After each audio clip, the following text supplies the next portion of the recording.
Hey everyone, AC here, and it's time for another Sims 4 build. Today we're doing another tiny home. We're actually doing a micro home, and it comes in just at 32 tiles. I decided to build this on a 12 by 15 lot in Oasis Springs, and kind of made it like a desert micro party home, sort of. That's kind of how it came out. I haven't done very many modern builds, as you guys know, and so I wanted to try another one, but do it on a much smaller scale. And I'm actually really happy with how this turned out. I do kind of wish I had been able to put a few more windows in the build. However, the way it comes out with the way the furniture and everything is arranged in the house, adding in more windows on the back wall really just wasn't going to be possible. So I played around with the wall height a little bit, and you're gonna notice in this video my camera kind of messed up a few times. I'm gonna go back to it again, and I think it has to do a lot with playing on the laptop, and I wasn't using an external mouse for this one. I was actually sitting in my chair watching TV while I filmed this video. So I was just using the trackpad, and I think that has something to do with it. But I also notice every time I try and do smaller builds, I come into a problem when it comes to putting things on the walls. The first sign you're gonna see this is in the bathroom. So I'm trying to do a little bit more of a modern vibe, but I also want to use some pretty bright colors. So I ended up in the bathroom going very neutral, white tile everywhere, except for some of the accessories. I did go a little bit brighter with those. But you're gonna see, as always with that toilet paper, I always have issues with small bathrooms. It seems like everything I make recently has a small bathroom. I had a lot of issues with the wall decorations. You're gonna see it here and in the bedroom. So here I'm just trying to put some stuff on this little towel rack, and nothing seemed to quite work exactly the way I wanted it to, like it has in the past. So I did bring out the OMSP red shelf, which I will link to below in the description. I've had that for quite a while, and there are some times I'm still getting the hang of using it, but there are some times when it seriously comes in handy. This was one of those times, and I used it again in the bedroom a little bit later on. I think, though, the next build I'm going to do will be bigger with bigger bathrooms, so we won't have this issue. I've done a few tiny builds, and I really like them. I've done a tiny build and 2 micro homes, and I think I'm going to try to do a small home next, maybe for a set of grandparents or a small family. I'm thinking, actually, honestly, I'm thinking about using this build in a Let's Play coming up soon. I've made about 5 episodes of my self-sim Let's Play, and that is not ending anytime soon. The next Let's Play I want to do is going to be not necessarily a legacy challenge, but I'm thinking of doing kind of a generational thing, where my self-sim's child is the lead in the next series, and we do something a little bit different. And I'd really like to use this house because it kind of turns into what makes me think of like a university student's party house. You'll see that later when we get to the outside and what I do with that. But as you can see right now, I'm using that red shelf again, trying to clutter up this university dresser. I used a lot of university and tiny home living stuff in this build. Not all of it worked out the way I wanted it to. I thought about sizing down a fishbowl just to get some stuff on that desk.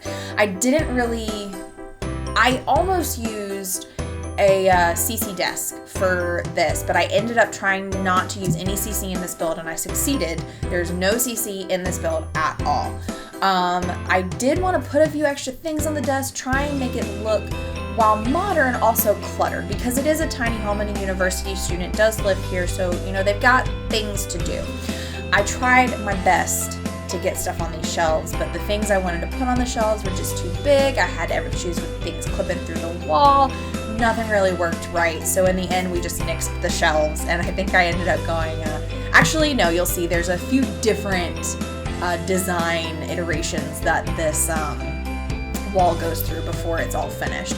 But I did try to keep things bright, because even though it is a little bit more on the modern side, at least my version of what modern is, I didn't want to do what I did before and kind of make it all monochromatic, black and white, with little pops of color. I really wanted it to be very colorful, because in my mind, the sim that lives here, obviously female, is just a very bright individual. Loves the sunlight, loves color, loves to have fun, all of it. So what I'm hoping to do in my self-sim Let's Play is, and I'll talk more about it the next time I do an episode of that, is to continue on with the Let's Play and continue on with our road to fame and meeting someone and having a child. And what I'm hoping, crossing our fingers, is that that child is a girl and that we can use her using this house in the next Let's Play. I'd kind of like to do like a tiny living university.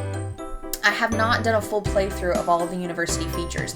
So I think what I'd like to do is have somebody, you know, live on campus for a semester or two, but then move out on their own. That way I can get a good taste of the roommate features and get a nice playthrough of some of the tiny living aspects of the game. So I moved the kitchen around a little bit because the counters were clipping into each other and I hadn't placed them quite right. So the fridge did have to move. I did put a full kitchen in here. I didn't put a dishwasher, and they do have to share the sink with the bathroom, but you know, in tiny living, you just kind of have to do what you have to do. The kitchen is a little bit not modern. It's very white. It's very plain, but I think that's fine because I do end up changing the color of the couch, and I use the brighter tiny living console and chair set, and I put some colorful art on the wall. So I think having a white kitchen, it works really nicely because in that small of a space, I think if I'd gone for some crazy colors in the kitchen, it would have been just too much. There is something to be said for a little bit of minimalist with a pop of color. I had some issues with the wall decorations in here being able to see what I was doing, and I do think that comes down to the walls, or not the walls, the windows on the walls, because every time I went to put something on the walls, everything popped up with the window, and I understand why, because you can't put decorations over windows, but it still was very obnoxious, and decorating this house was a bit of a challenge. So as you can see right now, I did fill that wall in her room with neon signs. They don't stay. Those move. I think I kept a couple of them, and they moved out to the living room. And this nice, the pictures with the twinkle lights that I've been wanting to use for ages, that gets moved into her room, and so the neon signs come out into the living room just to bring a little bit of brightness to it. After that, I think that's the end. After I put a rug down, I think that's the end of the inside done. And then we're gonna move to the outside. And I really enjoy what I've done with the outside. I kind of made it a little bit of a desert oasis. I've been very reticent to use palm trees in my other builds, as they have all been in either apartment builds, obviously you can't do landscaping, and they've all been in Newcrest. So I felt like a palm tree just didn't really fit, but here in the desert, I thought I could get away with it, so I made her like a little desert oasis. I did do a pool, which I have not done in a long time for myself, and I've never done on the channel. A nice big one, because it is a tiny living house, so a lot of your entertainment's gonna be based outside. So I gave her a nice big pool, lots of desert foliage. I didn't do any terrain painting. I wanted to keep it as natural to the world as possible. So I dotted some rocks around. Now this is not, if you notice in the thumbnail for this video, this is not the final orientation of the house. I started putting in the backyard, and I really wanted it to have like a loungy vibe to it, with lounge chairs and a nice covered table and a grill and all this kind of stuff. But I was looking at it, and when you look at it from the back, it just looked boring because there's nothing on the back of that house.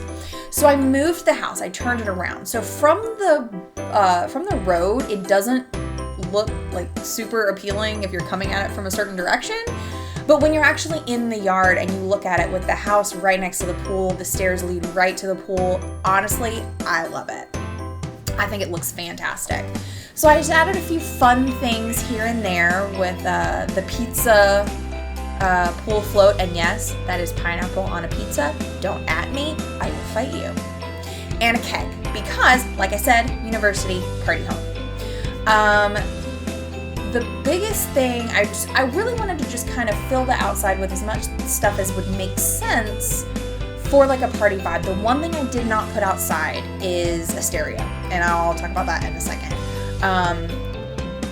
Once again, if you guys watched my very first video, my cottage build, I tried to place these lights and I gave up, and it happens again. One day I will use these lights because I absolutely love these lights, but I may not be using them correctly, and if you guys have any tips, please let me know. I just can't seem to get it to do what I want it to do. The length is funky. I can't get them to connect correctly because I don't want them clipping over each other, so it's really hard to connect them other than either to a wall where things have to be a specific length, or to each other where you get a set length. So I played with those uprights, the upright lamps, for a little while, and I liked them, but they felt a little bit too commercial to me. So I ended up going with these lower lights, which some of them probably could use a little bit of rotating, but it was getting a little bit late when I was working on this, and I honestly didn't even think about it. And then I did plop a light on the back wall just to give a little bit more light. So now we're into some screenshots, and as I said earlier, I did not put a stereo outside. I know it's Oasis Spring, so it doesn't rain that often, but I worry about a stereo outside, and as I've said in my Let's Plays, I don't like stereos. They're very obnoxious in gameplay, so that's the one thing I didn't add in here. But anyway, here are the screenshots, and I hope you guys enjoyed this video. Please like, subscribe, comment below, and I will speak to you all very, very soon. Have a great day!